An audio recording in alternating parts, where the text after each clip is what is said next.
No, I listen to it all the time. I tell all my friends to smack it raw.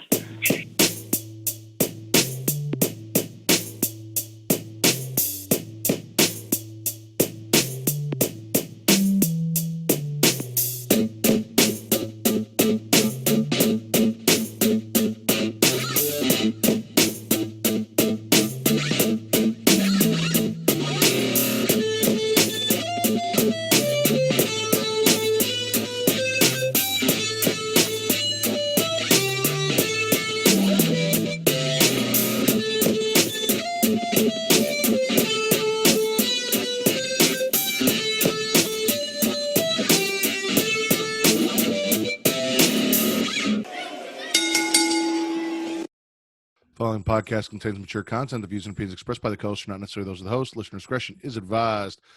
Ladies and gentlemen, welcome back to Return to Wrestling, that podcast that turns back time to back when sports entertainment was still called professional wrestling. I am your host, the Warden, Matt Ritter, and I am back again with my co-host, my tormentor, the man that's forcing me to sit through this shit, Sir Cussalott, Travis Pointer, a.k.a. the Dragon King, a.k.a. Big T, a.k.a. Sweet T, a.k.a. T-Money, a.k.a.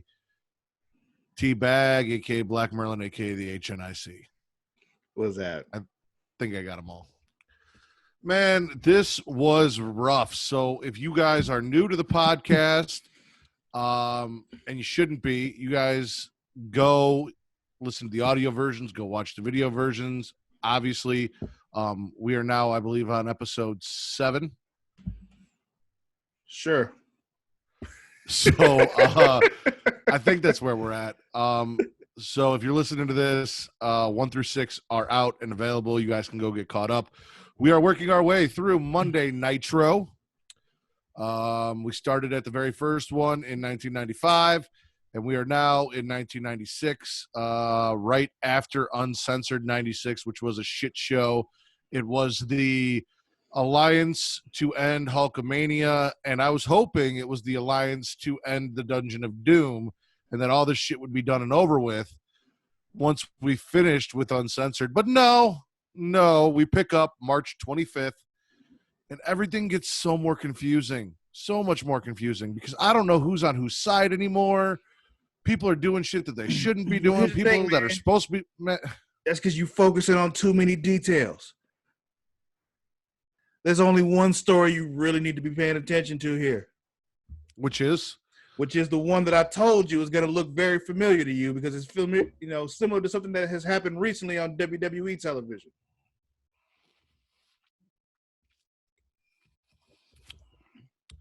One that's going to look very familiar to me because it's similar to something that's happened on WWE television.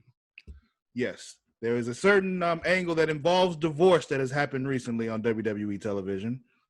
And you were very upset. Nothing. And you were very upset at this man's reaction to the proceedings that were happening during that. Now, was Macho Man Randy Savage's reaction to the things going on better than Rusev's? Way better. Way better. Is that what you wanted? Is that what you wanted Rusev to do? Yes, that's how you should be reacting. And we are going to get into that. First off, we kick off March 25th Nitro with a match with the Macho Man. He takes on the Belfast Bruiser, who we're just going to keep calling Fit Finley because that's who the fuck it is. Mm-hmm. Fans are going nuts for this match, and I think they're really just going nuts for Macho. It's for the Macho Man, yeah. It really surprised me that a Fit Finley match, or Macho against Fit Finley, got this kind of reaction from the crowd. They were just hyped to see Randy Savage, man, because they knew Randy Savage was going to give you everything he got every time. So they were hyped for him when he came out. And then right after the Macho Man's match, we slide right over to Ric Flair doing a promo, which is something he is going to do every single week for the next 27 weeks until we get to Slamboree, because that's how many fucking episodes we had to watch. Sometimes more than once a week. Sometimes more than once in a Nitro. He sure doesn't look like he lost, though. I mean, he didn't come out on the winning end at fucking Uncensored, but he's out here. That belt was fucking huge. Woman is holding it, and it is like the entire size of her torso. And still has Randy Savage's name on it. Yep, still has Savage's name on it. Elizabeth is there, and let me tell you something. Elizabeth does not make a good heel. Like, they tried. Not There's at all. just something about her and her demeanor. You can put her in leather and stick her with Ric Flair and have Ric Flair kiss her hand and do all this shit, but she just does not come off as the bad guy. Because she has too much of that lovable, nice girl look to her. It's just what it is. And so you see her, and you're like, oh, she's doing such horrible stuff. And then you look at him like, oh, she's so cute, though. There was this weird subplot here about Ric Flair defending his title against Lex Luger and Lex Luger, like, not showing up. And here Flair was babbling on about, defending his title against Luger. I just kind of tuned out because I didn't care about Lex Luger. I knew Lex Luger was because they were trying to keep it ambiguous as far as, is Lex on their side or is he not, and all that kind of shit. But there are no sides, and I cannot wait till we get there because everything is all fucking up in the air. Nobody is on anyone's side. It's all fucking confusing. Next up, we got Conan versus Mr. JL, or as ECW fans may know him, Jerry Lynn.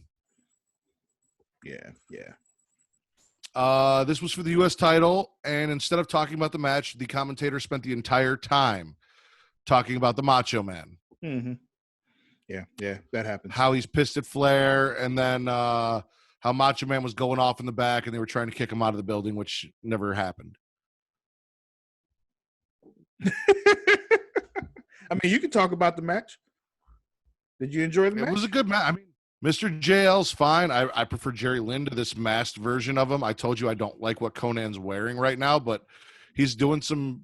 I mean, it's not for 1996. It's cool shit, but nowadays it's not anything spectacular. Like, if you can look back at it and be like, okay, for the wrestling that we got back in 1996, the stuff they're doing is cool. But we've seen guys like Keith Lee and Dominic Dijakovic, who are way bigger than Conan was at this time, doing far more impressive things than what Conan's doing in this match. So in 96, this was great. Looking back at it from 2020, it's a good match, but it's just a match. It's just your average run-of-the-mill should we get, which I guess is a statement on the fact of where we are in 2020, where what would have been an impressive set of moves and a very, like, they talk about the cruiserweight division, and I know Mr. JL and Conan fall into that, even though it's for the U.S. title. They do kind of fall into that. Not really. Well, Conan does. Chris Benoit, Benoit and Eddie Guerrero do. Conan does not. He's doing cruiserweight-esque shit for someone his size. Yeah, but he's not a cruiserweight. Point being, this was like the hot division. The stuff that was going on at this time was like a big deal. And it obviously influenced this generation of wrestlers now, because that's what all of our matches look like to an extent. This is not a good example of that, though. Why do you say that?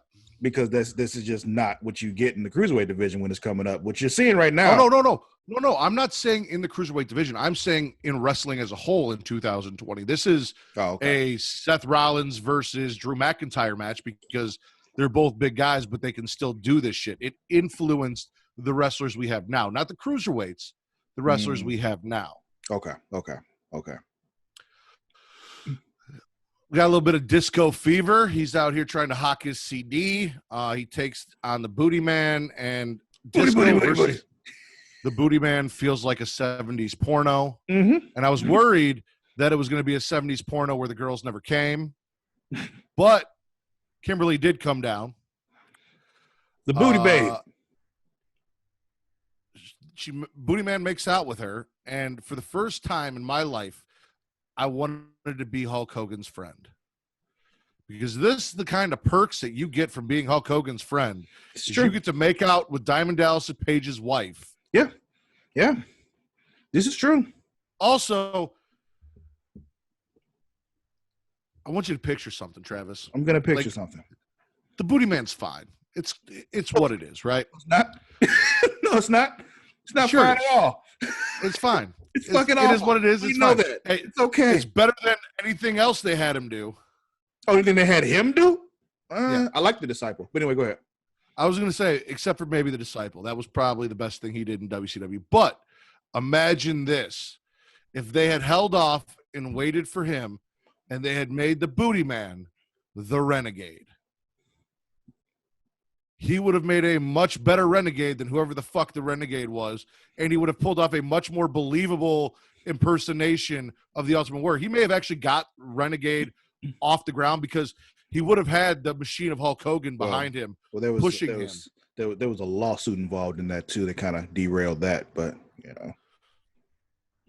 I'm just saying, we could have had Booty Man as the Renegade, and it would have been so much better than the Renegade that we got. Possibly. Then we got the American males losing to Sting and Luger for the tag team titles. This is more of this Sting Luger fucking weird, like Luger's walking and he's waving and high-fiving fans until Sting turns his back, and then he starts ignoring everyone, and then Sting turns around, looks at him again. He's like, "Yay, what's going on?" And this gets so weird because we're doing this, and then later on we stop doing this. I don't know what's going on, and I kind of wish they'd just end it. Kind of like Sasha and Bailey. Like, just get it over with. This is basically Sasha and Bailey in 1996. Yeah, you're right. It is. Also, I found out that we can blame Sting for Buff Bagwell. Oh. How you They mentioned that Sting brought in Buff Bagwell to WCW. Sting vouched for Buff Bagwell. Sting is the reason Buff Bagwell's here, and that's why when Luger was going off on Buff Bagwell, Sting tried to stop him and took it to heart and had an issue with it. Didn't like the way that Luger was treating Buff Bagwell. So thank you, Sting, for giving us the guy whose mom shaves his ball sack and became a male escort post WCW. Look, he gave us great moments also. So, yes, thank you, Sting. What great moments other than, I mean, he didn't give us Judy Bagwell on a pole. Vince Russo did. Yeah, She but I'm just happened talking to about be like when he related was to with the NWO, he gave us some good stuff. I think you fondly remember Buff the Stuff a little better than Buff the Stuff actually was, Travis. Well, why would you say that for somebody who really didn't watch though? So you don't know. I'm pretty sure you're remembering it a little different than it happened. Oh no, I remember things very accurately. Rose-colored glasses. Like I've told you about everything stuff. that we're watching now. I know what's not good. I still enjoy it, even though it's not good sometimes. Because I told you I enjoy bad wrestling. It's funny to me, but I'm not saying I enjoyed Buff because he was bad. I'm telling you, there were genuinely good things that happened with that Buff was involved in. Okay, we'll see. And here's where my issue begins. Because first off, we defend the WCW World Heavyweight Championship in the main event of every single episode from this Nitro all the way through Slamboree, which isn't a problem, except it almost always ends in some bullshit like it does here tonight. Except for when it doesn't. Almost always. Yeah. But just last night, if we're talking Monday Nitro, the night before, the 25th was the 24th, March 24th was uncensored. So just last night, the Dungeon of Doom had an alliance with the Four Horsemen to take on Hulkamania, the Mega Powers. All right. Great. After that, if the alliance is done, it's done. So Flair versus the Giant, whatever. But why the fuck does Kevin Sullivan, the leader of the Dungeon of Doom, come down and hit the Giant, his client, someone that's in his stable, with a chair to help out Ric Flair when he's not a fucking Four Horseman? Something happened. I don't remember what it was.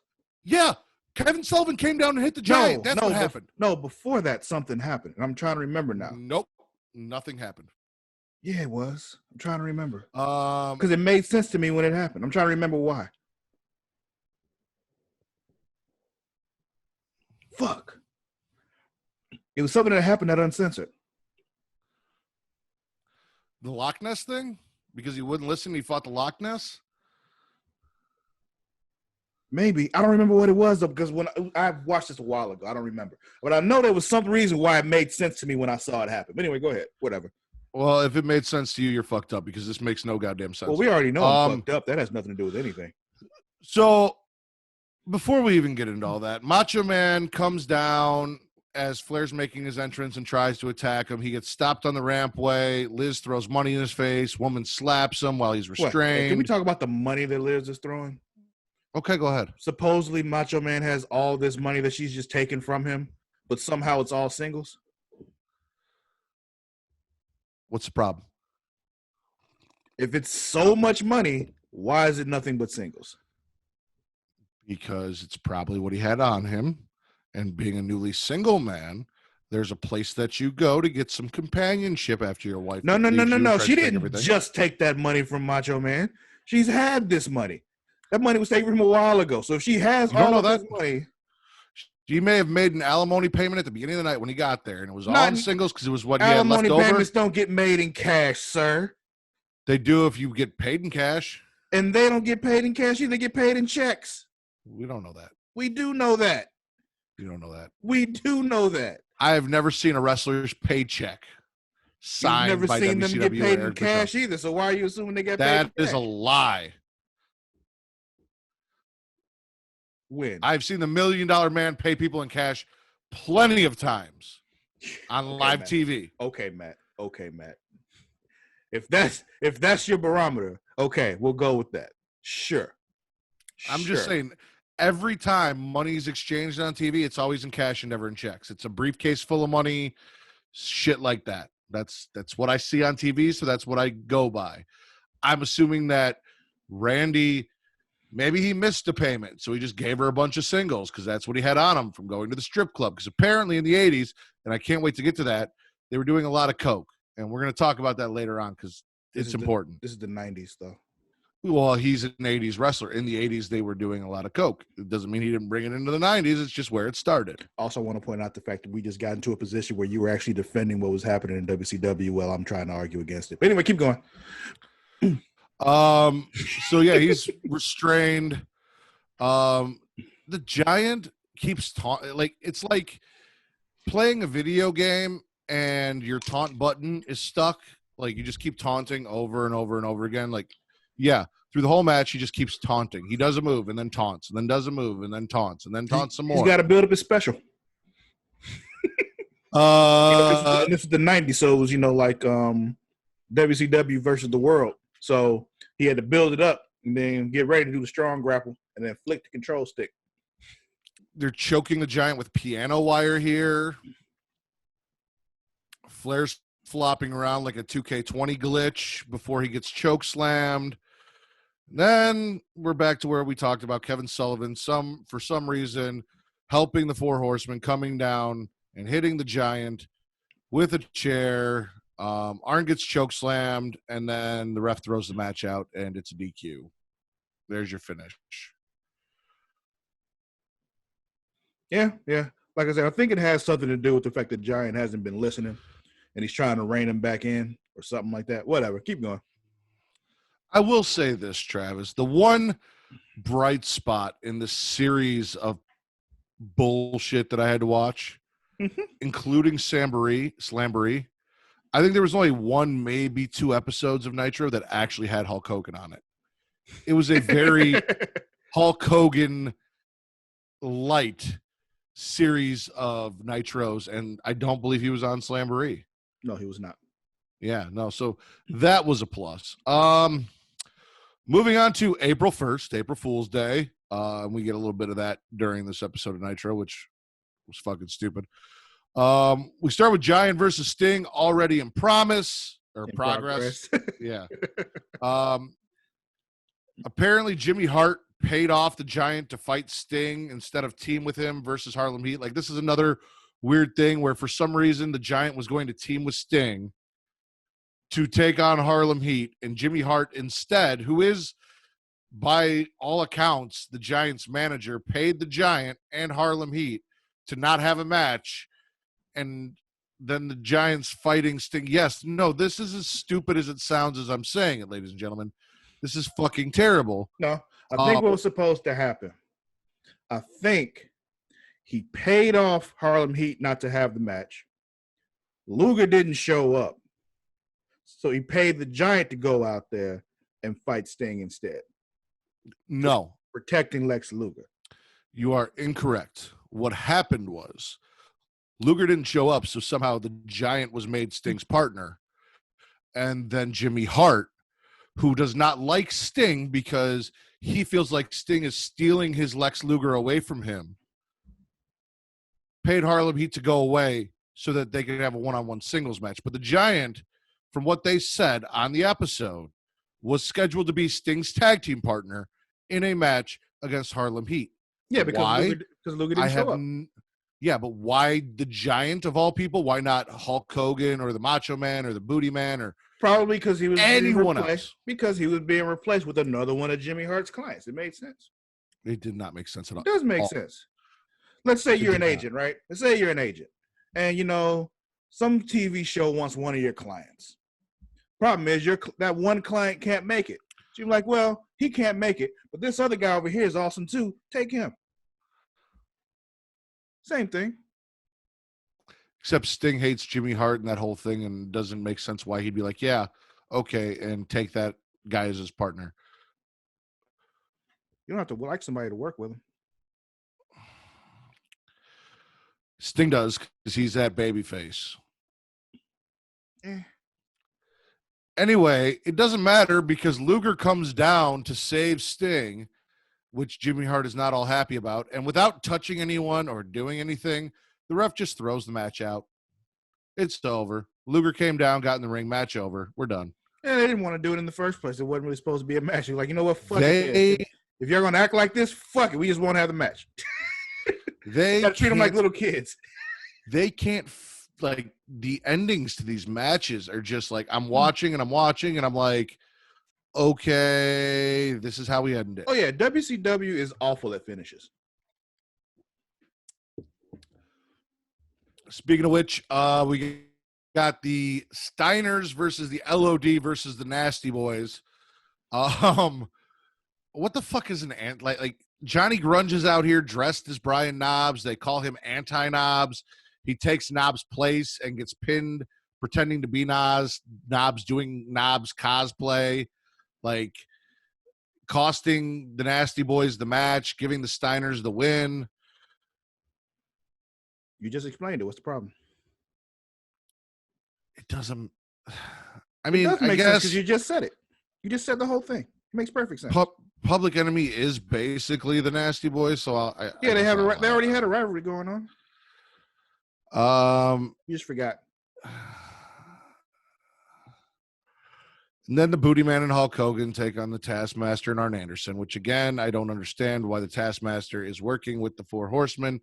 Where the fuck the Dungeon of Doom is, because apparently they're just gone, or they're relegated to WCW Saturday Night, which we are not watching. And by the way, by not watching that, we are missing a lot of shit, because there's some shit that happens later that I'm like, where the fuck did that come from? When did that happen? Oh, yeah, that other show that I am not going to watch.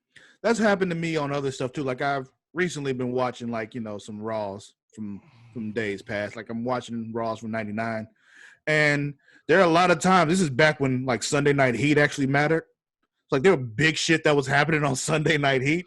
And so they come in the Raw, and I'm like, what the fuck is going on? And like 10 things happened on Sunday Night Heat the night before. So, yeah, same shit. Back when Sunday Night Heat was actually kind of important. Yeah. I don't even, Liz and Woman are down here with them because, I mean, reasons. Like, it's not Flair. It's not Hogan. They're not really the managers of the Four Horsemen. They're definitely not the managers of Kevin Sullivan, even though I believe Kevin Sullivan and Woman are married at this point. I'm not sure why they're down there, but they're down there. Are they still married? Or had they? I think so. When did they split? I think they split during the Kevin Sullivan Benoit angle. Okay. The only positive thing here is the Booty Babe, Kimberly Page, my favorite WCW female of all time, is down here, and apparently someone cranked up the air conditioning in the building. Yeah, definitely. And seems to do that every time she comes out. Definitely. And it's fantastic. It is. It really is. Bobby Heenan claims he's retiring from professional wrestling during the broadcast, and that turns out to be the one April Fool's joke that we get for April Fools. Hogan's big boots are fucking awful. And this, really bad in this match. Like, really, really really exposing the business bad in this match because Hogan is really, really, really bad in ring. Garbage, terrible, awful pile of shit. We've talked Bad. about his big boots before. What's your reasoning for bringing it up now? Because he did like 3 of them in a row and they all sucked. They all look terrible. We already know your opinions Big on boot. Hulk Hogan's wrestling, boot. sir. All Big right. boot. Look, you just wanted an excuse to trash Hogan, so you went ahead and did it. Okay. But like If you are going to force me to watch Hulk Hogan, then I'm going to trash Hulk Hogan until he shows me that he isn't trash. Guess what? This match didn't do it.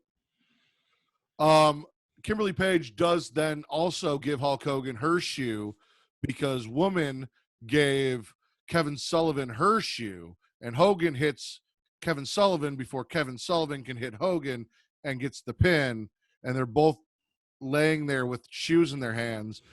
Hogan, being the disrespectful jackass that he is, doesn't give Kimberly her shoe back. He just leaves it in the ring. So Booty Man has to go back and get it because at least he's got some common decency. Well, and no, he was leaving it for his boy because his boy was supposed to be the knight in shining armor for his girl. He's like, yo, go get your girl's shoe and be that nice gentleman for her. You know, look good for her.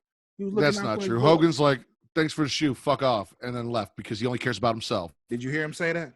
You didn't hear Yes, him I say did. that. You I didn't hear did. him say that. 100%. You're assuming he Fuck said off, that. brother. Fuck this shoe. Yeah, so Booty Man gets jumped because he had to go back for Cinderella slipper. It's bad.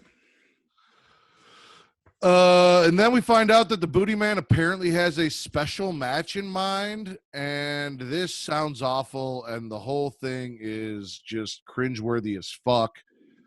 I don't know why the Booty Man is coming up with special match ideas. They do this thing where he whispers in Hulk Hogan's ear, and Hulk Hogan gets all excited, and Gene's like, well, can you tell us what it is? After he said, I can't tell you what it is. And, yeah. Oh, Then we get Ric Flair versus Luger. I don't know why this is a thing, but we're doing it. Lex Luger is your tag team champions. Mm-hmm. He will, at some point, I'm assuming on Saturday night, become world heavyweight or world television champion for reasons. No, and he didn't already have that belt when he came out? Not at this point. I thought I remember seeing that happen before. Okay, go ahead. And right now he's facing Ric Flair. It would make sense for that to happen on Saturday night, though, because they did defend that title on Saturday night a lot. I'm sorry. Go ahead. Keep going. The world heavyweight champion in the main event. Mm-hmm. Why is Lex Luger in these? Why is he a double champion that's facing, like, what the fuck? He's a tag team wrestler. He's a tag team champion. Go fight Harlem Heat. Go fight the Steiners. Go fight the Nasty Boys. Go fight LOD. Why are you in every goddamn division but the cruiserweight division right now? You suck too. You're Hogan 2.0. Get the fuck off my TV, Lex Luger. He's the total package, man. Woman throws coffee in Lex Luger's face, giving Ric Flair the win. Yeah, this is the one when she grabbed the coffee from somebody in the audience or some shit. Mm-hmm. Yeah. And that's April Fool's Day. And then we miss a week. There is no April 8th, but we do have an April 15th Monday Nitro. I have not said Monday Night Nitro yet, and I'm very proud of it. Not yet. And this is the last time we see Hulk Hogan. He has a match against Taskmaster and Arn Anderson. It is a handicap match, and the rules state that if Hulk Hogan wins, he gets his choice of any manager that the Taskmaster / Arn Anderson has that is ringside. He gets them for 5 minutes to do with whatever he pleases. If the Taskmaster and Arn Anderson win, they get to rape Kimberly Page in a 2-on-1 for 5 minutes. Because that is exactly the way the commentary team made that sound. It was creepy as fuck.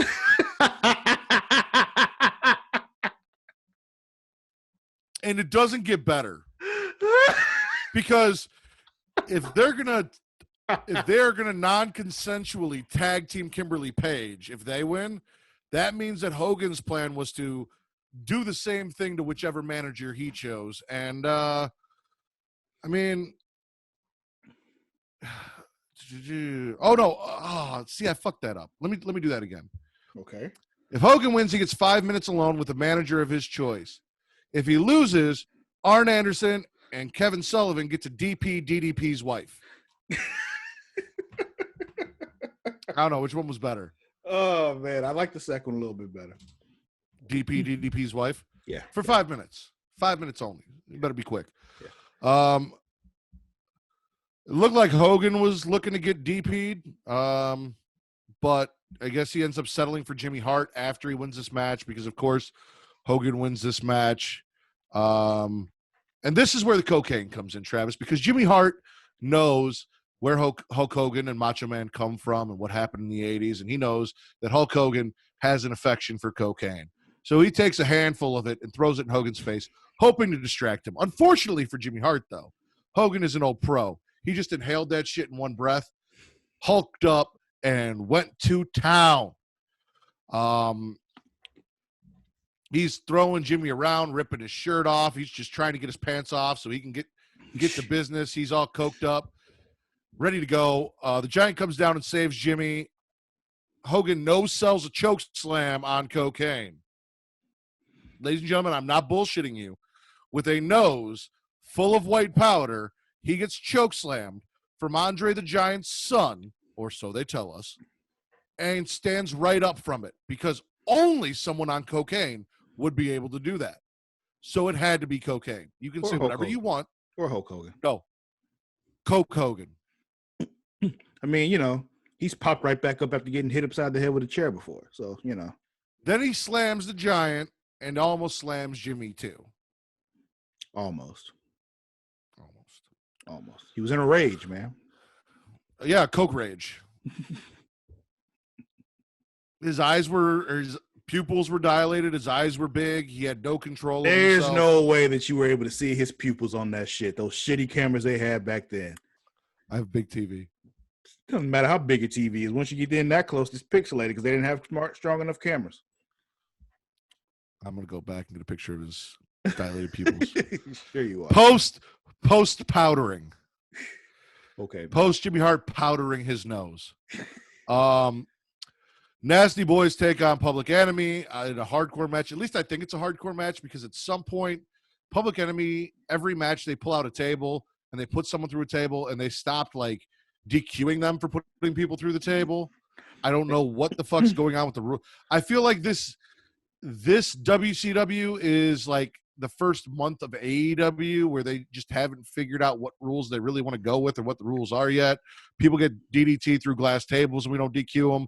We're putting people through regular tables. We're not DQing them. Like, shit needs to get figured out. Well, I mean, you know, if you really think about it, the table's just on the side of the ring. They didn't make, you know, they just happened to fall through the table. You know, it's not their fault. Nasty Boys. It's furniture. Nasty Boy.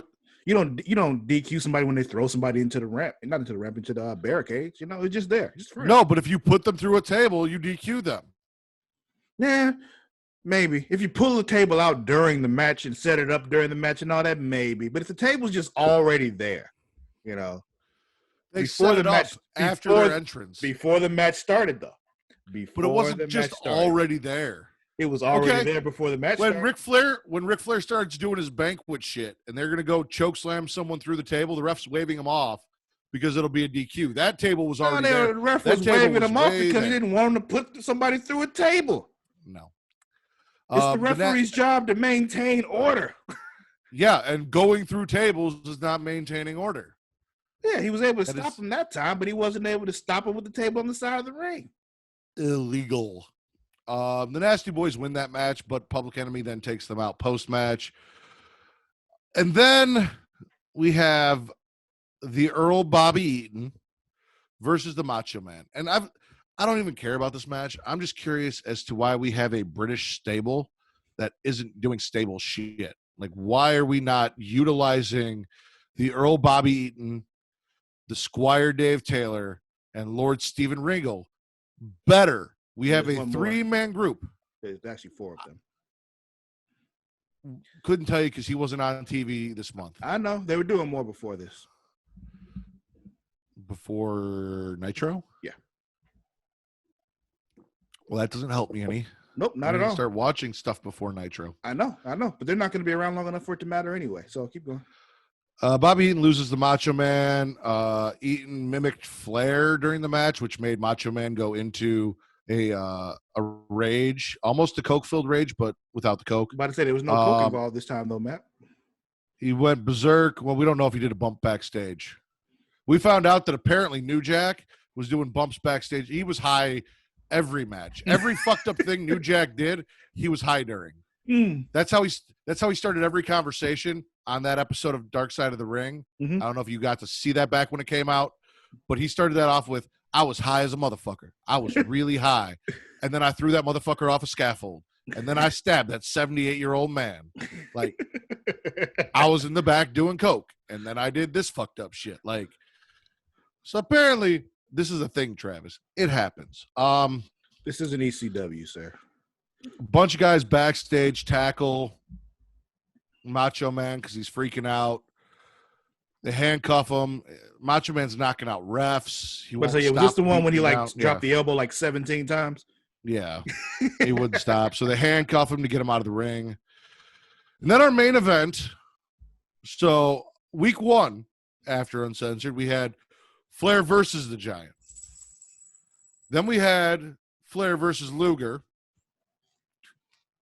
And the Giant versus Sting. And now we have Flair and the Giant versus Luger and Sting. Because whatever happened between Flair choking the Giant with a piano chord and Kevin Sullivan hitting him with a chair, we have just magically made go away. And now they are a tag team. The enemy of my enemy is my friend, sir.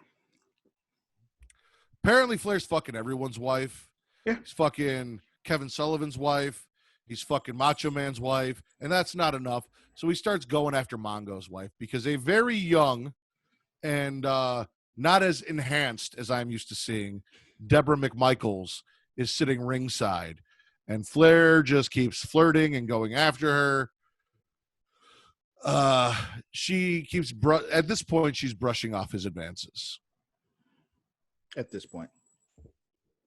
And apparently Mongo, at least up to this point, seems like a cuck because let me tell you, if my wife was ringside and Ric Flair and his baby arm walked up to my wife and started offering her things and kissing her hand and shit, I would have been out of that commentary booth and I would have had my boots so far up the Nature Boy's ass.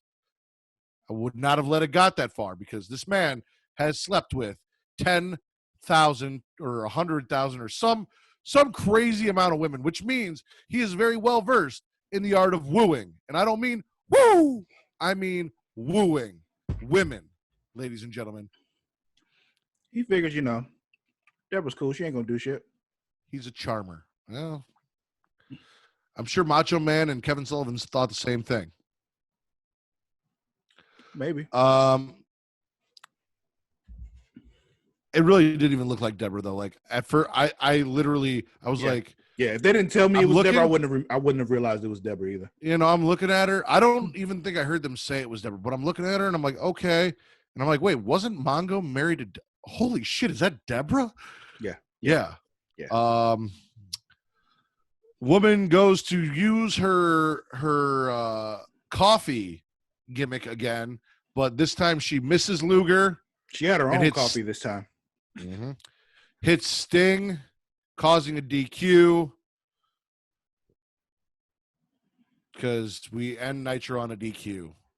I don't know what you want me to say to this dude. Over and over and over again. I've told you they're shitty at finishes. And then they're trying to push, Luger ducked on purpose, so Sting, or at least Bobby Heenan is. And at some point, for whatever reason, Bischoff has handcuffs and handcuffs Bobby Heenan at the commentary desk before we go off air. They were like extras from when they tried to get Macho Man. Right, but why did he handcuff Bobby Heenan? Because fuck Bobby Heenan. Better question, where the fuck are Mike Tenay and Tony Schiavone? Patience, sir. They were at Slamboree. No. They were at Slamboree. Mike today showed up as some kind of fucking expert at Slamboree, and we will talk about that. And Tony Schiavone was on the whole show. Why the fuck is the voice of Nitro not the voice of Nitro right now? Because he wasn't the voice of Nitro yet. We are quite a ways into Nitro. We are like 7 months into Nitro, and I got no Tony Schiavone. And Nitro only lasted a few years, Travis. I'm not even happy. You're not even 1 year in, sir. Calm down. Almost. Nitro lasted all the way to 2000. It's 1996. April 22nd.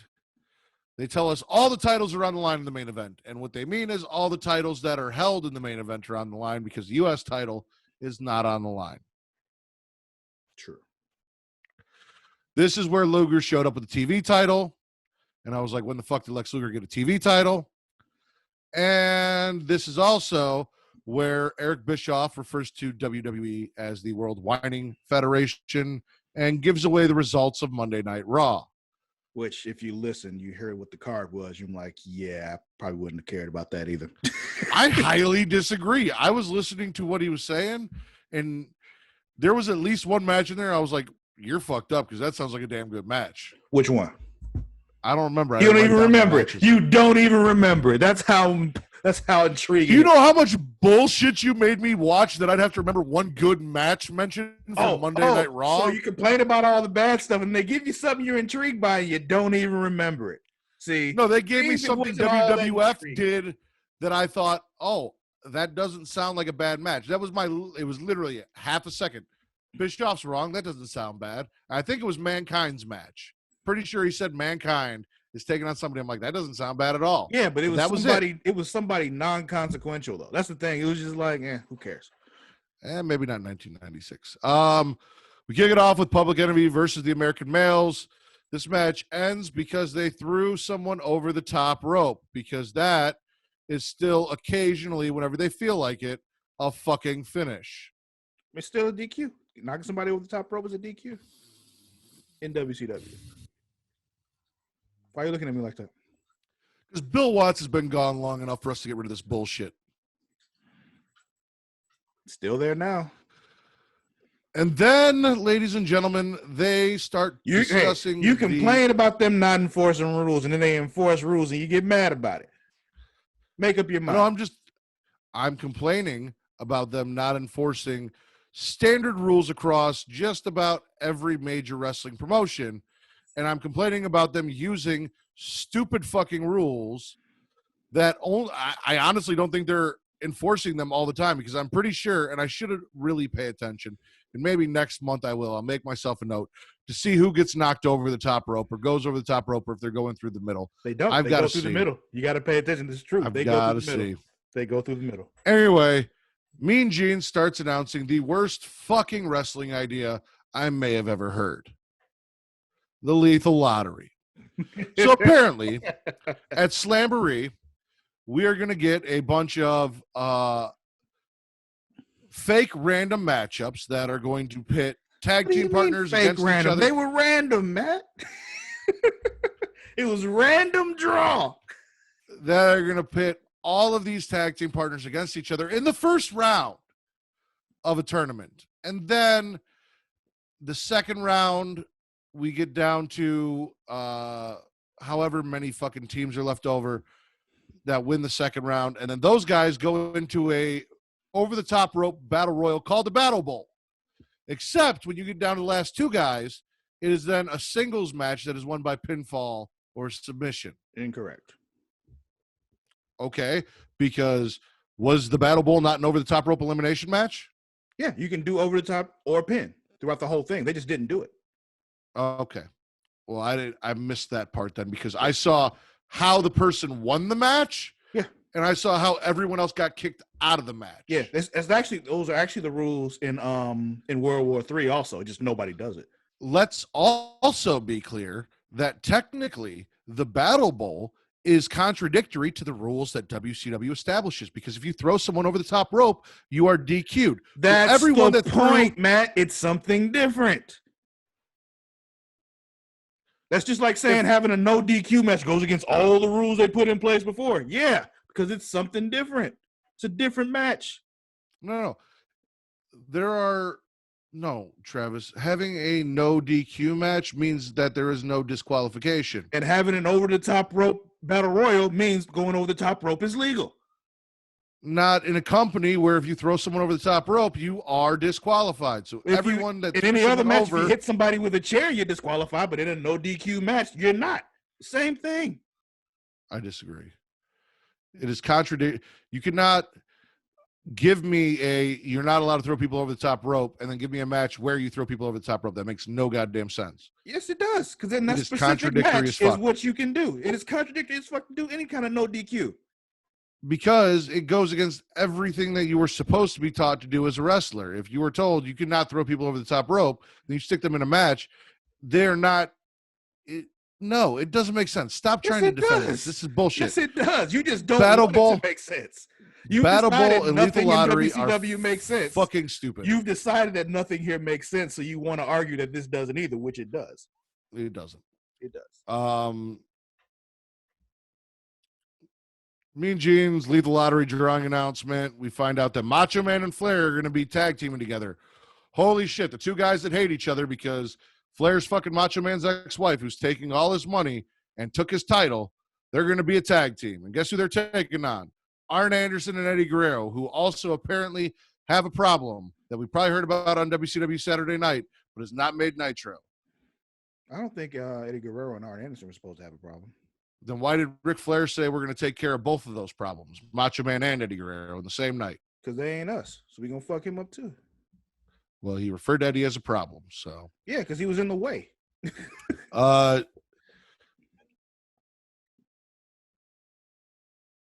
Mean Gene really tried to convince us like that this was legit. Management's concerned with Macho Man, apparently. Something about WCW City Hall, which made no fucking sense. And then we were told that there are going to be unspecified ramifications against the Macho Man.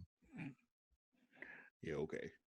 Because he comes down all pissed off about being Flair's partner, and they're basically saying the Macho Man has lost his fucking marbles and needs to go seek professional help. And I don't understand how anyone can see what's going on to the Macho Man and not understand where he's coming from, why he's acting the way he is, or think that what he's doing is anything but normal. I mean, it's also just not normal to like fuck up people that have nothing to do with the situation, though, you know? And we got Chris Benoit versus Eddie Guerrero. Benoit wins this match, and this is a cruiserweight match, but this is not what you'd think of a cruiserweight match being in 2020. No. Not even what you would think of a cruiserweight match being like late 96, 97, you know? It's just, I'd say more 97, because right now Rey Mysterio's not there. Psychosis he gets there in 96. They get there in 96. All those people get here in 96. Oh, you said late 96, and Yeah. we're not in late 96. So Exactly. in early 96, I mean, this is kind of the cruiserweight division is Dean Malenko and Benoit and Eddie Guerrero, and these are the kind of matches you're getting. Malenko we got around, but Benoit moves on. We got Duggan versus Ming. I hate this, Travis. I hate this so much. What is this tape fist bullshit? I don't know. He did it earlier. He was doing it at. My thing is, why wouldn't he just tape his fist before the match? Everyone tapes their fist. What is this? If you tape your fist, it makes your fist harder, so you throw knockout punches. Like a bunch of people tape their fucking fists. Like, why isn't everyone throwing knockout punches? And, yeah. And if it somehow makes his punches that much stronger, why wouldn't you just tape your fist before the match? Yeah. Why are you wrapping? Like he's trying to wrap it up during the match, and is that illegal? Like it looks like he's trying to hide it from the ref. Like I don't know what's going on. I feel so bad for our Jim Duggan. Duggan wins though with the tape fist. Remember when I got yelled at by Mr. Thompson? Yes. Because he thought I was actually like calling somebody a hoe. And I'm like, no, I'm not doing that. It's Hacksaw Jim Duggan. There's a lot of things from wrestling that we used at a non-denominational private Christian school that got us in trouble because none of wrestling in 1996, 97, 98 was appropriate for a non-denominational private Christian school. Oh man, yeah, there was a whole lot of getting in trouble for the inappropriate gestures and chopping So of the crotches. we have a rematch from last week. It is Flair and the Giant versus Sting and Luger. And the way this match works is if anyone pins Ric Flair, including the Giant somehow, he becomes World Heavyweight Champion. If He said, including the Giants. they mentioned that the Giant could turn on Flair and pin him and become champion. It was something that Did they slipped in mention there that, or was did kinda Bobby fucking Heenan weird. or did Bobby Heenan just randomly say that stupid shit? Because Bobby Heenan randomly said shit that makes no sense. Was it Bobby Heenan that said that? Let me ask you a question. Who is the smartest man in professional wrestling? Besides me? Mm-hmm. Yeah, Bobby Heenan. Mm-hmm. Doesn't mean smarter people don't have stupid moments.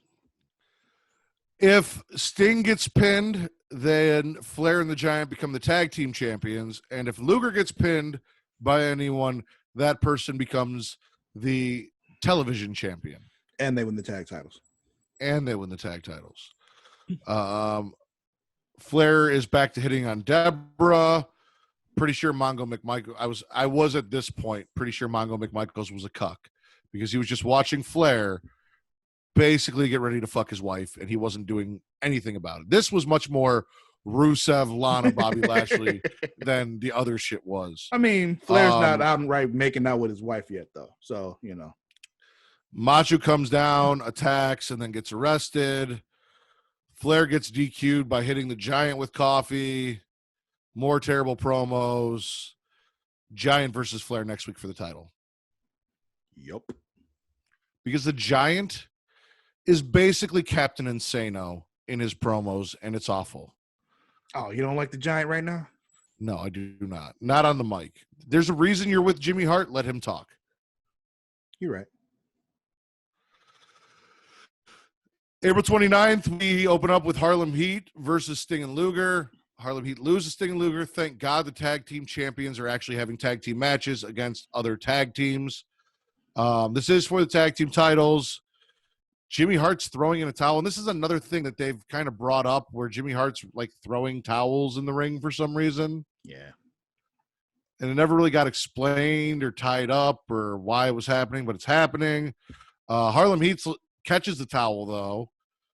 I don't know why. Like, if Jimmy Hart throws in the towel for Lex Luger, does that mean they forfeit? But if they forfeit, they don't lose. It's like, why did Booker T stop the towel from being thrown in and catch it? Why did they shift their focus to Jimmy Hart instead of tag team shit? Like, there were a lot of things going on here that I had questions about that didn't make sense. Because I feel like if you throw in the towel, you forfeit. And if you forfeit, you lose. And if you lose your titles. So why would you not want them to throw the towel in? Why would you fuck that up, Booker T? Because you are not the Bubba Ray of the tag team. Stevie Ray is. Well, goddamn sir. Devon over here fucking shit up. Well, here's the thing, sir. We've already talked about WCW and their finishes, so I have no defense for this. All right. Sting then, using a distraction from Jimmy Hart, rolls up Booker T to get the win. We're gonna say that Sting didn't see it because that's not very Sting-like. Also, by the way, don't like this Sting. I meant to ask you how you felt about this Sting. Thanks for bringing it up on your own. I don't like this Sting, and I'm not a fan of Surfer Sting. I don't like that whole super uber baby face. Like, even with the dark hair, he's still kind of Surfer Sting. Yeah, he's still doing that uber baby face, Superman-esque character that I'm not a fan of. So you're not gonna like Sting till like August. Anyway, keep going. Probably. Well, there's no probably because this is the same Sting you're gonna get until like August. Scott Norton and Ice Train are now put together in a tag team called Fire and Ice. Because of their gear. Yeah. Because Scott Norton's gear just happens to have fire on it. I don't even know if it did before, but it does now. It did. It did before. Okay. And they lose to the Steiners in their debut. Yeah. Well, Steiners are one of those tag teams they're pushing. Fire and Ice was just there to feed them. Travis? What, women? Fuck you. Scott Steiner is impressive as fuck. Watching him do, the Frankensteiner in itself is impressive as fuck. Steiner looks weird with this mullet, long hair bullshit. I can't wait till he cuts his hair and becomes Big Papa Pump and starts taking steroids, all that fun stuff. But what he does in the ring is impressive as fuck at this point. I've got to give it to him. Flair has another promo with Mean Gene, and Mean Gene asks him if he's worried about the Giant, and Flair says some off the wall shit, but he's like, "Look at woman. You see woman? Do you think I'm worried about the Giant?" And I'm like, "Well, what the fuck does looking at her have to do with you being worried about the Giant? Look over here at Liz. You see Liz? Do you think I'm worried about the Giant?" I'm like, "Listen, I don't care if you're having a fucking threesome. There's a 7'4", 400-something pound, fee-fi-fo-fum motherfucker coming to snap your goddamn neck. I don't care how much pussy you surround yourself with. They won't be in the ring with you to save you. So this doesn't make any goddamn sense, Ric Flair." I mean, maybe he's just thinking like, yo, no matter what happens after this is over with, I still got them. Unless the Giant rips the baby arm off. I mean, unless you die. Got a lot to worry about. Then you got a loss there, but Finley loses to Regal in a parking lot brawl that started in progress. That was fucking insane. I love this Finley Regal shit that we got. They're pile driving each other on top of fucking cars. Of the car, bro. Dude. And he actually got hurt in that match to where he couldn't participate in the pay-per-view because he almost died. Yep, he got taken out. And there's a crowd. So, I'm trying to figure out, did they have the crowd in the arena leave and go outside? Or were these people just chilling outside that came to watch the spectacle? Where did that crowd come from? They filmed that another time. Shut up, Travis. You're asking questions. I'm telling you how it happened. You don't know that. Yeah, we do know I've that. never heard that. I don't know that. You know how. And then we got the first of many Glacier commercials. This is Glacier, right? That's the Glacier commercial. Yeah, that's what we're seeing. Yeah, that was Glacier. Yeah. That's Glacier. Really, already in '96? I was wondering if you knew what that was. Yeah, that's Glacier. Well, it's either there were only two Mortal Kombat-esque characters, and that's Glacier and Mortis, and I'm pretty sure Mortis wasn't ice. So yeah, It's Glacier. Right. And then Flair loses to the Giant for the title because apparently he wasn't worried. Well, he should have been because he ain't got a championship no more. That's what I was telling you, man. They defend him every week. I'm like, oh, they always get thrown out. Not this time. And then Jimmy Hart says some of the dumbest shit I've ever heard in my life. Jimmy Hart gets on the mic and says, "Ric Flair might get to go home with 2 women, but I get to go home with the champ."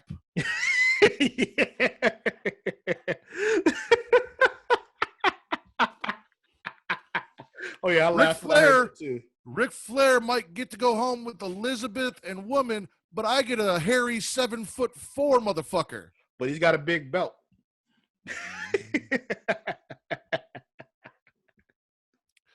The Giant is your champion. Technically, at this point he's a 2-time champion, but he's only recognized as a 1-time champion. Is he technically a 2-time champion? Are we really beat Hulk Hogan? No, yes, he didn't. He beat Hulk Hogan. He did. They stripped him of the title the next night. He walked out as champion I Travis. specifically remember having this conversation with you, sir. He did not win that match. He lost. He won that match. No, he did not.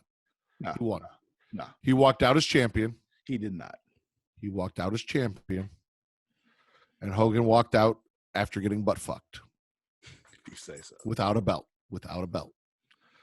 Greatest thing in WCW history is watching Hogan get sandwiched between the Yeti and the Giant and then dry fucked by a man wrapped in toilet paper, which now would be offensive because nobody can get toilet paper. That's why you should get a bidet. 2-time champion, only recognized as a 1-time. Then we kick off May 6th with Macho Man versus Hugh Morris. Okay, so he was Hugh Morris and he was General Erection. Wasn't he something else in between there? No. Okay. The match gets thrown out because Macho tries to kill Hugh Morris. Then Randy beats up a ref and gets escorted out. Oh, no, this is where he was dropping all the fucking elbows. This was the match. Right. He's trying to kill Hugh Morris. The ref gets in the way. He takes out the ref. An elbow drops the ref. Drops an elbow the ref. Another ref comes out. Then he comes down and gets grabbed and escorted out by cops, but doesn't get arrested. They just keep ringing the fucking bell, and I'm like, listen, ringing the bell is not. He Like, don't give a if fuck about that bell. if people are physically coming in the ring and he's not stopping, you ringing the bell isn't going to change what this man is doing. Stop ringing the goddamn bell. You're just getting on my fucking nerves. Then we got like this stuff like during this time, because we talked like this is some of my favorite Randy Savage stuff. Just seeing him going fucking nuts is fun to me. I feel like it's very true to the real Macho Man. Probably. He was like, you just picture him in the back, like, all right, Eric, I'm just gonna go out there and I'm just gonna start dropping elbows on everybody. I'm gonna drop like 50 of them on you. Then I'm gonna drop like 3 on the referees, and then just send out all the cops. They can't stop me. I'll go on my own, and I'll beat them down. I'll drop elbows on them too if they let me. You do a better Macho Man than me. We got Dean Malenko versus Jushin Thunder Liger. Which, by the way, I am in a Discord with the guys from the Smacked Raw podcast from when I did that show with them. And there is a thing in Discord where, like, you get to play Pokemon in Discord where you're chatting, like, you pick your starter, and then as you chat, you level up the Pokemon, and the thing will drop a random one, and then you type a certain thing to catch that Pokemon, so on and so forth. I started with a Litten, and I named him Jushin Thunder Litten, because apparently that's the thing, is finding clever ways to incorporate wrestlers' names into the name of your Pokemon. It is now my favorite thing. Okay. So I have Jushin Thunder Litten. I have Decidu Ivar. I have Hangman Agron Page. And I think that's it so far. But I'm working on it. You and all these new Pokemon. Yeah. You need to catch up. No, I'm good with the original 151, sir. Go ahead. They also let us know that Ray Stevens passed away. The original Crippler, the man that, Chris Benoit eventually was named after. At this point, is still named after. Then we got Flair babbling about something, feeding Mean Gene champagne. He offers some to Deborah. Deborah pours it out. Mongo's like, yeah, that's right. That's my wife. She don't need him. You need to get down there and break that shit up. She don't need him to break it up. And then we get another Glacier and a Slim Jim commercial, and I really miss these Slim Jim commercials. Never do Slim Jim.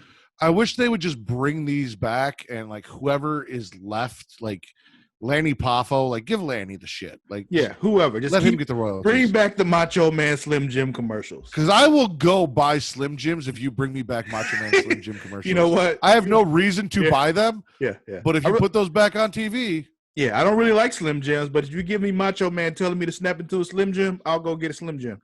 Those and the Ali Landry Dorito commercials. Like, I haven't bought a bag of Doritos in a long time, but if you bring back Ali Landry, the 3D, the really hot chick that did the 3D Dorito commercials. I got to see it. Oh, yeah, you know what I'm talking about. Yeah, do that. Sting defeats Regal, and then we got the Giant versus Duggan, because Luger didn't show up for his match against the Giant for the title, because this is the thing that Lex Luger does, is he's like, I'm tag team champ and I'm TV champ. The fuck, I need to show up for title matches. Like, he just couldn't make it, man. He had, traveling issues. He got there. Flair and the girls are eating at the banquet. Let me tell you something. The Giant doing this choke slam is my favorite version of the choke slam that Paul White has ever done. All right. He drops down on his knees. Yes. And the force that he does it with, the way he makes it look is just fantastic. I don't like him on the mic. I think Jimmy Hart should be talking for him. Yeah. But the way he delivers his finish is great. And then the entire lower mid card come out, and the Giant just manhandles each and every one of them, hitting choke slams left and right. Yeah, I don't know what they thought they were going to do. Yeah, I don't know.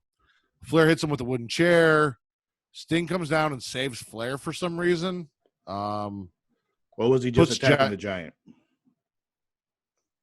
Technically, he saved Flair. Yeah. I guess you could say he was coming down to save Lex Luger because that's his tag team partner, but Lex Luger was out of the way. Flair was getting beat up. Sting got involved. That was more correlation than causation. the Giant in the death lock, but Jimmy Hart breaks it up. Luger does show up.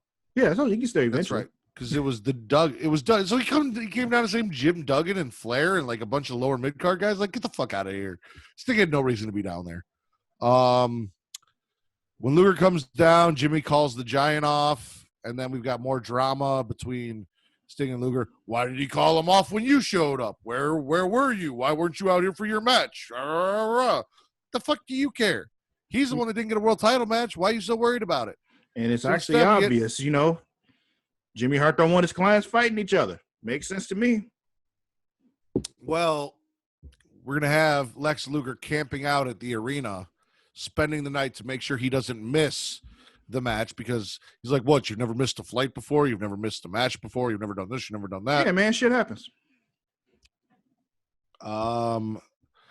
May 13th, we've got the Steiners defeating Public Enemy. This is the Frankensteiner that I was very impressed with. Dave Taylor, the Squire, loses to Chris Benoit. Talked about the British faction. Macho is barred from the arena, but Mongo has a plan. So Mongo meets Macho Man outside. They're not letting him in.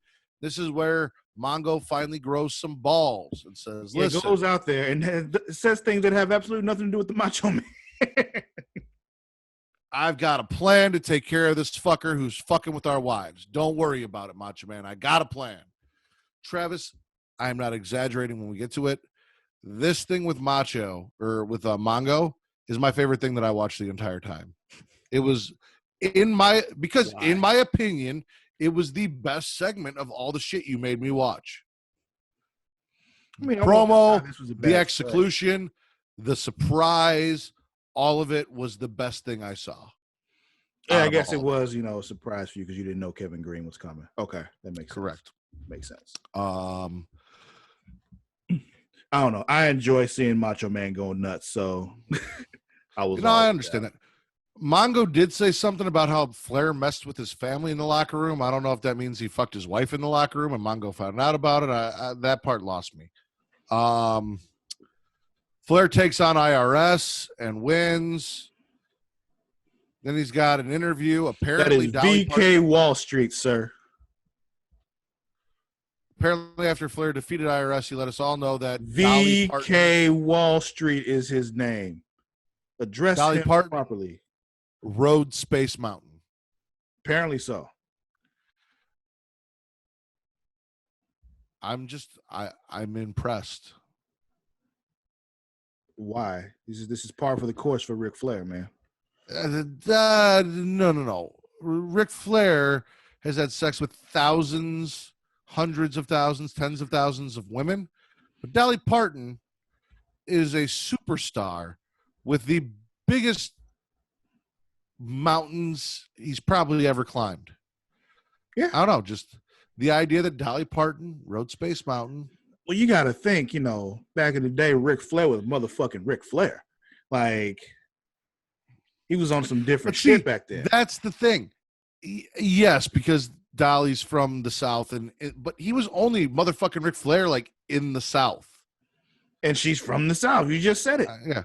But I wasn't thinking that. I was just thinking, oh, it's Dolly Parton. And as you were talking, that kind of dawned on me. So, yeah. As things start to come together, give it a little more thought, you realize it makes sense. I don't know. And then we got Luger versus the Giant for the title. They do talk about Luger's forearm, and it reminded me, isn't he supposed to have a steel plate in that motherfucker? I think it's supposed to be in his elbow. No, it's his forearm because he hit Yokozuna with that steel-plated forearm to power slam him in 1994 and 95. Oh, who did the bionic elbow? Dusty Rhodes. Okay. I'm like, I remember hearing something about a bionic elbow before. Okay, yeah. Yeah, you're right. Luger was the forearm. Dusty was the elbow. Gotcha. Did he get the plate removed? Is it not a thing in WCW? Does canon not follow from corporation to corporation? Yeah, why would it? That was a WWF thing. When he was the narcissist. I don't know why. Well, he was not the narcissist at that point. When he first got the thing about the about the forearm, yeah, he was still the narcissist. No, when I'm talking about when he was bashing Yokozuna in the face with it to get that slam. Yeah, I on know, the but it USS started while whatever. he was a narcissist. I'm sure, but that's not what I was talking about. But you're talking about Lex Luger in WWF. I specifically brought up a moment in time where he was supposed to have a metal plate. Yes, and I was just At that point, he mentioning was when it not the started, sir. narcissist. I was just mentioning when it started. God, you're difficult. You're just making it difficult.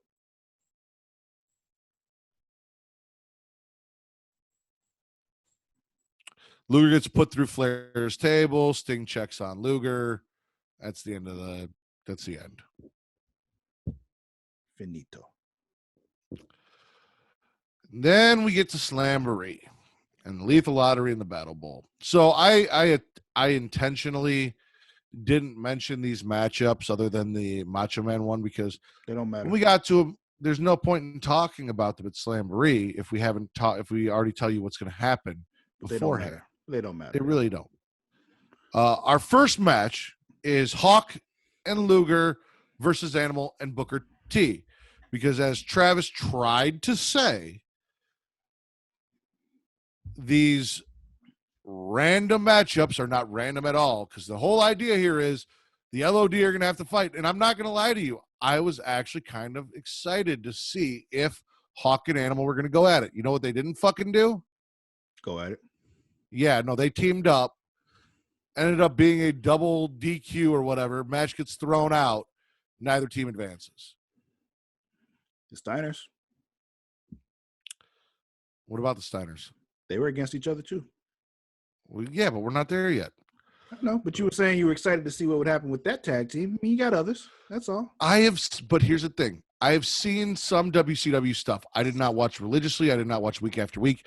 One of the things I have seen, Travis, is Rick versus Scott because that was a prominent feud in WCW later in the years. That was a different Rick and Scott, though. Then Public Enemy apparently got lucky, and no one wanted to be on their team separately, so they got to stay together. No, they just they were randomly put together. They just got the luck of the draw, man. Taking on especially after the recent, within the last few months, release of Dark Side of the Ring, the Chris Benoit story. It's really surreal pairing of Kevin Sullivan and Chris Benoit as a tag team. Apparently the Taskmaster is from the Iron Gates of Fate, and I don't know what the fuck that means or where that is or why that's a thing, but good for you. When does Kevin Sullivan go away? When is he not on my TV anymore? When do we stop having him in stories? When is he gone? 97, 98? Like, when can I just expect this motherfucker to go away? It happens in 96. Calm down. This is where they go through the table, and I want to know why this is not a DQ, because they put Benoit through the table to get the win. Public Enemy get the win by putting Benoit through a table and then pinning him, and the Taskmaster limps away and kind of pretends like he's trying to get back to the ring. Like, I don't know. It was fucked up and weird and stupid. Then we got Pittman. Now, this was my favorite one, Travis. Pitbull. Yep. Pitbull Pittman, who I just learned about watching the show. No idea who he was before that. Versus Scott Steiner, or with Scott Steiner, versus the Booty Man and Rick Steiner. Now, this is why this is great. One, Pittman is managed by who they are calling the Godfather. We know this is not the Godfather. This is Teddy Long. Mm-hmm. But we're not going to call him Teddy Long because he's not Teddy Long here. This is not the Teddy Long I know. This is Chubby Long. Yeah, they call him the Godfather Teddy Long, but yeah. You know, this is Chubby Long. This is like Chubby Teddy Long. He is managing Pitbull Pittman. As you said, we get to see a preview of what we get years later with Scott and Rick. And then, of course, the Booty Man is out there. And if the Booty Man is out there, the Booty Babe is out there. And as I've stated, Kimberly Page is my favorite thing from WCW. And the air conditioning, again, was cranked up. More than Major Guns? More than Major Guns. More than Shay. And I used to love Shay. Shay's a good one, too. More than Fire, more than Paisley, more than Charmel. Tigress? More than Tigress. I know you love Tigress. Tigress was my favorite. Yeah. More than whichever one fucking Shawn Michaels married. More than Stacy Keibler. More than Tori Wilson. Overall, Kimberly Page is more than Daphne. And Daphne is really my speed. Kimberly Page. Yeah.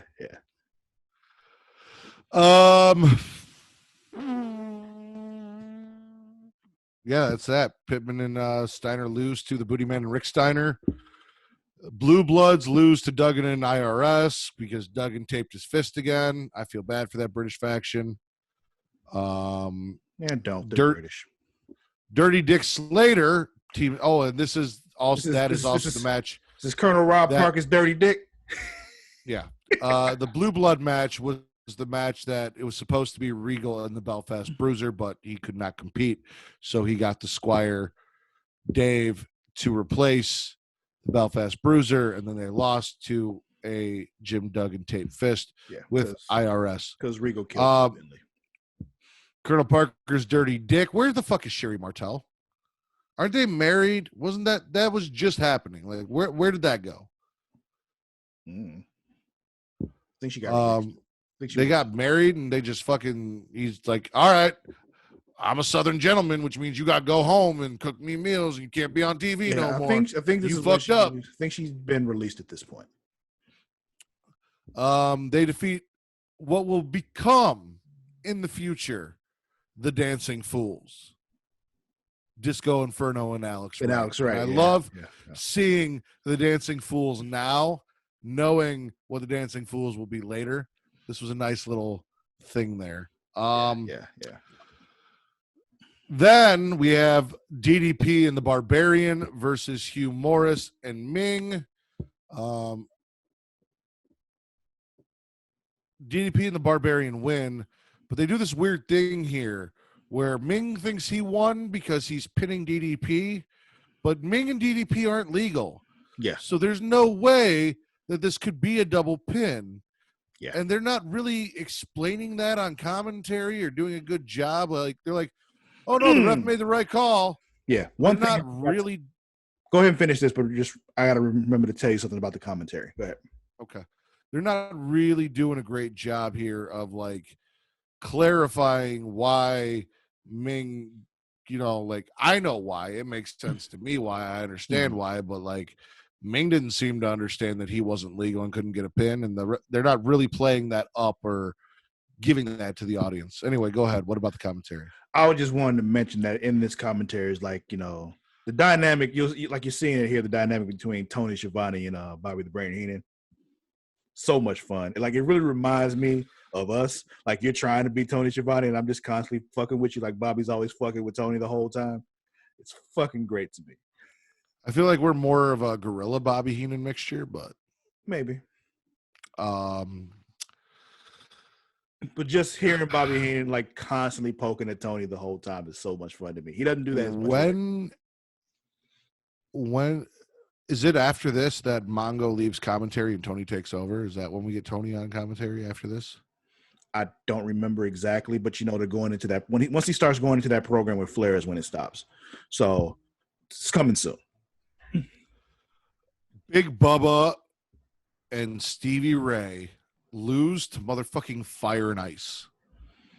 I mean, Fire and Ice are some big bad motherfuckers, though.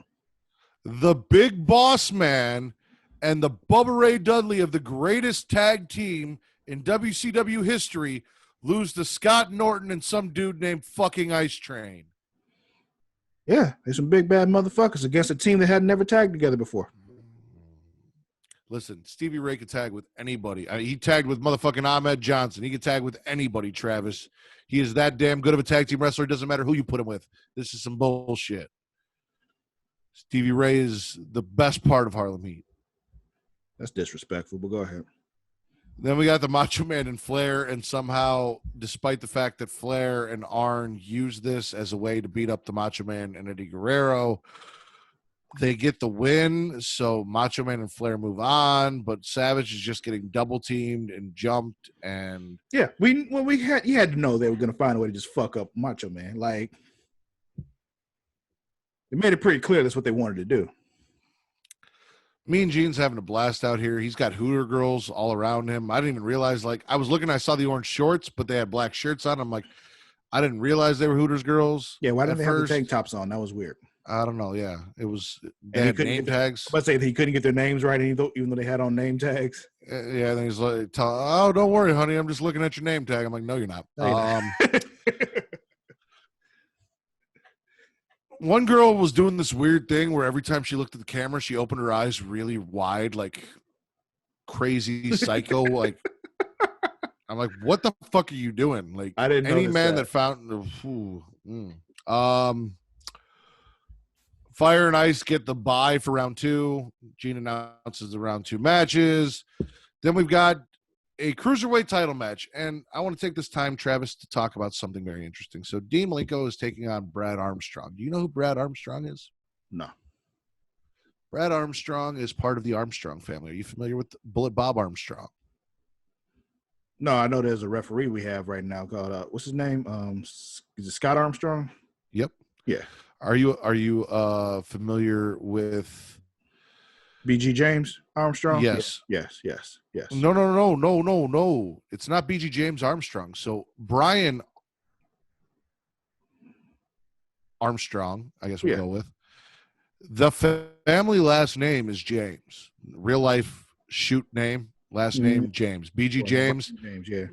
Real name. That's his real name. His dad's last name is James. His brother's last names are James. But yes, this is the Road Dogs family.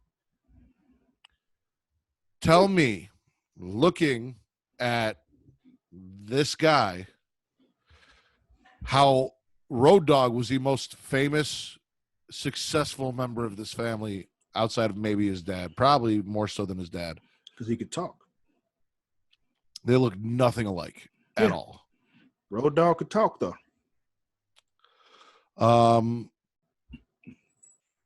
Dean wins. And then we got Dirty Dick and Eaton defeating IRS and Duggan. There's a thing here where Eaton ducks. VK Wall Street, sir. IRS misses and hits Duggan. VK Wall Street misses and hits Duggan. Duggan punches him back, costing him the match, and then Duggan goes after IRS. It's all weird. Goes after VK Wall Street.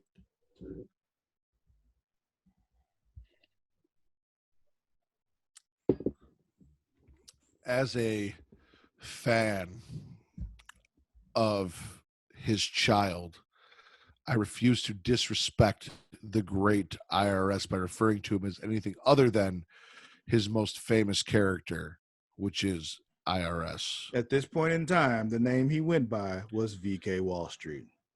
You that leave was Mr. his character. Rotunda alone. That is his character. That is who he is. Public Enemy defeat Ric Flair and Macho Man by default because Macho Man wants to fight Flair, so it's a forfeit. Mm-hmm. So they get in. So now Dirty Dick Slater and Bobby Eaton are in the Battle Bowl. Public Enemy's in the Battle Bowl. Can we just continue to refer to him as Rob Parker's Dirty Dick? Sure. Okay. And then DDP and the Barbarian defeat the Booty Man and Rick Steiner. I'm pretty sure we've talked about, I don't know, we talked about a lot of shit. How DDP is my overall all-time favorite WCW wrestler. How I was disappointed the way he was treated in WWF. More so than Sting? That's interesting. We've talked about this, and you had the same response last time. Was I sober? Probably not. Yeah, so I don't remember you saying that. Travis, think back to grade school. Think back to Calvary. Did I run around yelling, "It's showtime, folks"? Or no, you ran around yelling, "Ooh, yeah." No, I ran around yelling "bang" and doing the diamond cutter after every time I made a basket in basketball, which was only once in every 15 shots. But when I did, that's what I did. You said, "Ooh, yeah." No, you went, "Ooh, yeah," when you hit a shot. No, I did the bang when I hit a shot. Ooh, yeah was a voice that I did when I was doing voices along with Alibaba and a few other things. Dude, I specifically remember you going, "Ooh, yeah," after you hit a shot. Because I also remember having a conversation years later when I specifically brought it up to embarrass you in front of some people, and you acknowledged that was what you did. Anyway, go ahead. Keep going. Double date. Don't worry about it. Continue. Did it embarrass me? Not really. You just didn't. We I brought it up like I was going to mention it, and I didn't actually bring it up, and then you came back later after they were gone and told me you knew what I was talking about. Anyway, continue. Okay. I don't remember that at all either. But yeah, it's weird. And I know it's weird that I do remember that because we were like. I know I used to do the 17. bang all the time, and I used to throw up the diamond cutter sign all the time. I remember you doing that, but specifically when you hit a shot, it was ooh yeah. But anyway, go ahead. Conan defeats Liger for the U.S. title, or to retain the U.S. title. Flair says Macho Man is arrested and is getting a psych evaluation. And this is where he calls out Mongo McMichaels, who shows up. Flair then hides behind Arn. Flair tells him, you know what? You think you're such a big man with your Super Bowl rings and your Pro Bowl and everything like that? Well, this is wrestling. So you go get any one of your friends, and come on and get in the ring with me and the Enforcer. We'll take you on. Arn has walked over more football players on his way to the bathroom than you have in your entire career. And this is where Kevin Green comes in. And they look scared as fuck. And I don't blame them because I would have been too. Because that is a big, bad motherfucker. Yeah, you don't. And my understanding from listening to Eric Bischoff talk about Kevin Green and his time in WCW is he was actually pretty talented in ring. So I'm looking forward to that. And really, really enjoyed this and really did well in the roles that he played. So he was in there as a fan. He wanted to do it. And actually, the Panthers were like trying to get him to stop, and he was like, "No, fuck y'all."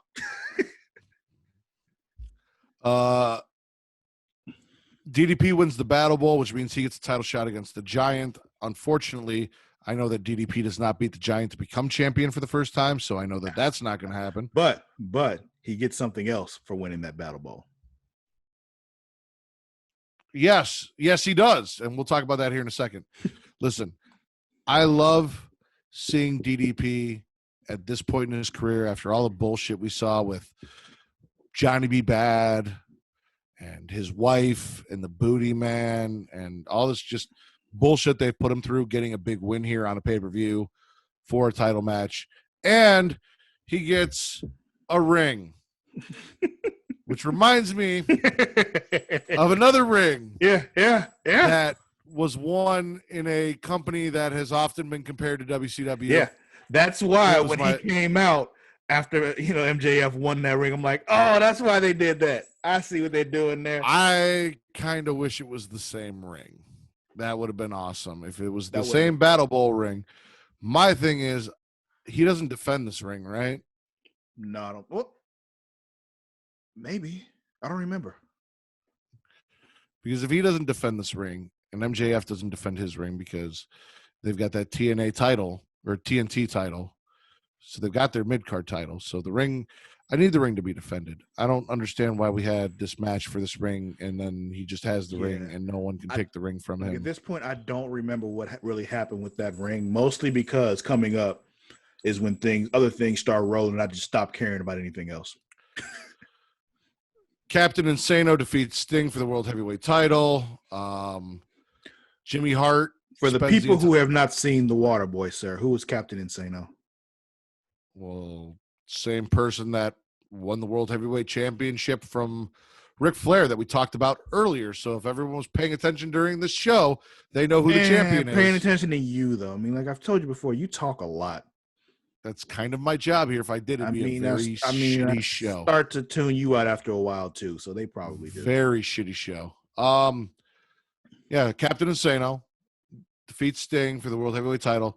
Jimmy spends the entire match begging Lex Luger to basically take him back. Like he's like a girlfriend that got dumped and just won't let go. It reminds me of this girl I dated in high school.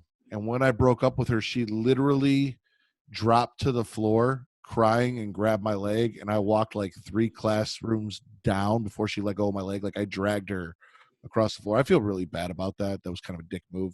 But South Holland or Dyer? Oh, South Holland. Okay. She was a white girl. Ah, okay. Got you. Now I know who you're talking about. Continue. Yeah. I was trying to figure out which one. I'm just like, wait, who was it? Okay. She pierced her fingernails. It was a whole thing. Yeah. Anyway, Yeah, so he's begging. At some point, they get handcuffed together. Sting goes for the death lock. Jimmy Hart hits Sting with the megaphone by accident, and it's unsure if, as Luger was fighting over the megaphone with Jimmy Hart, if Luger pulled the megaphone intentionally into Sting's face Threw it or not. He threw that Because shit, we're dude. still fucking doing this shit with Sting and Lex Luger for no goddamn reason. Because I don't even care, Travis. I don't care if they break up and if they fight and who wins the match. I don't give two shits at this point. I don't. I just want them to stop doing this tag team back and forth. Is Luger a good guy? Is Luger a bad guy? Bullshit. I'm done. They're Giant just gets marking time. Giant gets the choke slam in the win. Yeah.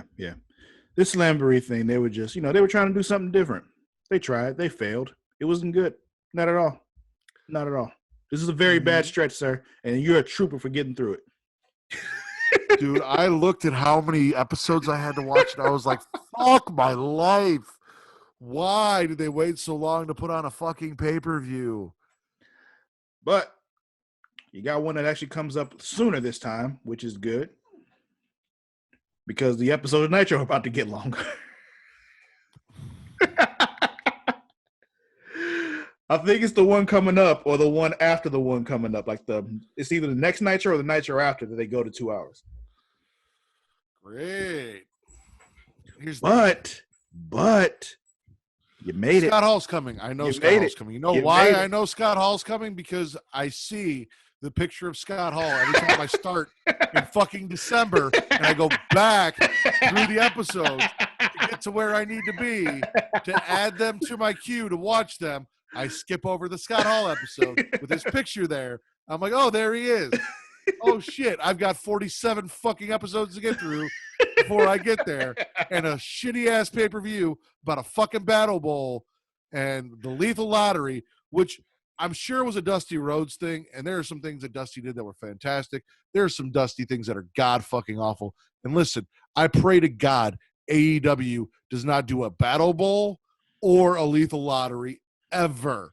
They steal a lot of Dusty shit. Just stick to the good shit. All right? Stick to the good Dusty shit. Admit that your dad had some flaws, Cody, and don't bring back all of his shit. Don't do it. If we see a version of the Battle Bowl sometime this year, I'm going to laugh. Just know I'm going to laugh. Oh, yeah. Once again, I can admit when stuff is bad. This is what I told you. This is a really bad stretch. You are a trooper for getting through this stretch right here, sir. And it was hard for me. They say that the Barbarian and Ming are part of the Dungeon of Doom still, but I don't know if there is a Dungeon of Doom because thank God there wasn't a whole lot of it, even though we still had Kevin Sullivan. I don't know why Kevin Sullivan has kind of made himself an honorary member of the Four Horsemen and is teaming himself with Arn Anderson. Well, he's trying to hold that alliance together, It's happening. There's no alliance. Hulk Hogan has defeated that alliance. It is done. It is over with. We need to move on. Yeah, but he still hates Hulk Hogan.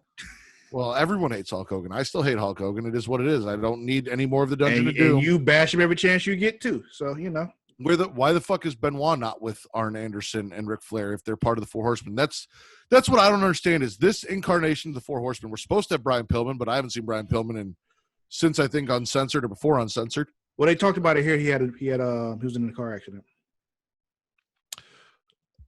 Chris Benoit has not been with his team the entire time he's been part of the Four Horsemen. There was one time where he got off a plane by himself. He comes out and has matches and just goes like this, but he has not been associated with the Four Horsemen at all this entire time as a member of the Four Horsemen. He will. There, you'll see. Once there's some things that are coming together now you'll see. And Jimmy Hart's so worried about Lex Luger that he doesn't know if the Giant is still part of the Dungeon of Doom or not part of the Dungeon of Doom. Or let me tell you, the Dungeon of Doom. There's never going faction. to be there's never going to be an official. This is the end of the Dungeon of Doom. It's just kind of gonna fade out of existence. It just won't be mentioned anymore. Immediately. Can I forget about it now? Because I saw commercials for WCW Saturday Night where they're talking about the shark and shit. I'm like, oh, that's still a thing? He's still around? John Why? Penta. Stop. Just call them the Faces of Fear. Stop mentioning the Dungeon of Doom. kick Kevin Sullivan off TV, make me happy. Because I know Hulk Hogan's not going anywhere. That's still a fucking thing. Yeah, he's not going anywhere. Fuck. Yeah. If I remember correctly, though, like Hogan's about to be off of TV for a while. I'm pretty sure. I feel like, remember back when we were doing those watch-along episodes of WWF and we watched all the good shit in WWF? I feel like after we get to the good shit in WCW, if we ever go back to watch-alongs, I need to punish you with some bad shit that I don't think – I got to find something that – like, it can't be bad shit like this. Like, it's not like I can go do, like, 94 WWF because as bad as that was, like, you'd enjoy it because you enjoy that shit. I've got to find something that Travis won't enjoy that's bad for Travis and punish Travis with that and make him drudge through that. That's what I got to do. I got to figure that out. Like NXT, like make Travis watch old episodes of NXT that are actually pretty good, but it's got like Neville, who he doesn't give a shit about, as champion. And yeah, I'll find something. Not that I haven't been punishing you with AEW this entire time, or at least that's what you tell everyone, though I think secretly it's your favorite show because it's basically WCW. No, it's not WCW at all. It tries to. It's like you know, it's like WCW's little brother who's like, I want to be just like my big brother, but I'm gonna do things better than he does, but he forgets to do the good shit. So WCW is Terrence and AEW is Travis? Kinda. It took a while for Travis to get his shit together. And also, you know, WCW went real bad at some point. So, yes, it's exactly like that. Okay. It's actually it's actually accurate. It's actually a very perfect analogy. AEW is like Travis when he's 10. Okay. And, you know, WCW is, you know, Terrence when he's 20. It's actually perfect right now. And inside AEW is Adam Page, who has a drinking problem, and inside 10-year-old Travis was someone with a drinking problem just waiting to come out. You say that. Actually, I'm very proud of you for that time you spent not drinking. Exactly. You did a very good job. And look at you sober right now. Exactly. What we do, like hour and almost 2 hours of a podcast. I didn't see you take a single drink. I mean, I drank from this, but it wasn't alcohol. Yeah, no, I'm proud of you. Good for you. There's nothing to be proud of. You're the only one that thinks I had a problem. I disagree. I'm sure that actually I know for a fact that John and Mara also talked to you. I mean, about you're that the problem. only one on this podcast who thinks I have a problem. Okay. Not in the world, because if you go to the world. No, there are other people who think I have a problem the too. Creation world, yeah. Yeah, because once again, you all think I can't just stop drinking, and I did, because I can. It's not like I have to do it. Fair enough. All right, Travis. This was fun. Was it? No, it really wasn't. It was fucking awesome. Like, it was fun for me. I'm not going to lie. I'm not even going to bullshit you guys. I didn't watch any of the Battle Bowl matches at all. What I did was... You didn't have to. Look, they were all tag matches. They were all going to get the same basic shit and happen in every match. No. Just so you guys know, I watched the first one up until I realized that Animal and Hawk weren't going to fight each other, and then I said, fuck this. And what I would do is I would start a segment, and then I would rewind 30 seconds and catch the end of it just to see who won the match. Then I would jump to the next segment and rewind 30 seconds just to see until I got to the world title match. And then I watched that debacle, and I even fast-forwarded through some of that. You didn't watch the Battle Bowl? No, I did not watch the Battle Bowl. I watched the first elimination of the Battle Bowl, and I got pissed off. I'm like, well, that's a DQ. And then I jumped to the end, and I watched DDP win by pinfall. And I'm like, what the fuck is this shit? He just won by pinfall. And actually, if you think about it, yeah, Battle Bowl is a no DQ match. There you go. There's your solution right there. It's no DQ. Yeah, but if it's no DQ, it still doesn't warrant someone being eliminated by being thrown over the top rope. That doesn't. When that's the stipulation of the match, yes, it does. That's how you win the Royal Rumble, is by throwing people over the top rope. That's the stipulation of the match. The WWF didn't have a no over the top rope rule while they were doing the Royal Rumble. This rule that you keep bringing up is not part of the stipulation of the match. It's part of the stipulation of the company. It's not important, Travis. It was something you made it important. I thought it was stupid. I thought it was fucking stupid. Just like you didn't seem to like my analogy about Hulk Hogan and the cocaine and the DP of Jimmy Hart's or of DDP's wife and all that. So, If you say so. I'm gonna do this again. Oh yeah. It's gonna get better from here. About to say you've trudged through all the bad stuff. You're about to start getting rewarded. You sure? Yeah. Because I know for a fact that Hulk Hogan is still Hulk Hogan. He's not Hollywood Hulk Hogan. I know for a fact that Sting is still Sting. You've told me that Kevin Sullivan ain't going anywhere. So yeah, Scott Hall's going to show up, but I feel like there's still a whole lot of bad here. Yeah, but this is when it starts the uptick, though. Like I said, I didn't say you were going to be rewarded. I said you're going to start to get rewarded. Okay. Well, ladies and gentlemen, it'll make it all worth it at Bash at the Beach. No, it won't. Anyway, because I know what happens at Bash at the Beach. I've seen it a million times. It's not going to be a surprise. It's not going to be great. And it's just going to make Hulk Hogan even that more prominent in the stories and the TV. I am actually excited to get to the part where, like, Hulk Hogan pulls a severed head that looks like his out of a box. Stuff like that. That's the dumb shit I want to get into. But anyway, this has been Return to Wrestling. I want to thank everyone for coming by and listening, especially if you were listening to us on Patreon. Thank you for that. We do appreciate it. We appreciate you checking out the audio and video versions, which you guys can find at YouTube and Pornhub. If you guys need to look for this or the Smackin' Raw podcast, you guys can follow me on Twitter at Matt Ritter. That is at MATTRIDDER. And there are link trees on my Twitter profile that will take you to either the audio or video versions where you guys can watch us. Also over to the Patreon. So if you are listening to this episode and it has been released on audio or on video on YouTube, then the next episode is already available on Patreon. So you guys can go check that out and get ahead of everyone and be caught up with us. Did I say that right? Yeah. Okay. I felt like I got it. It got confusing. If you're listening to this on YouTube or podcast services, you know, you can watch the next episode early by subscribing to the Patreon. There you go. So if you're listening to this now, there's already a new episode up that you guys can go get now. $5 along with a bunch of other content that we've provided for you that is worth it. You guys could also go follow Travis at Sir Cussalott. That is at SIR_CUSSALOTT on Twitter and Instagram. And please, ladies and gentlemen, go follow The Creation World. That is THECREATIA World on both Twitter and Instagram.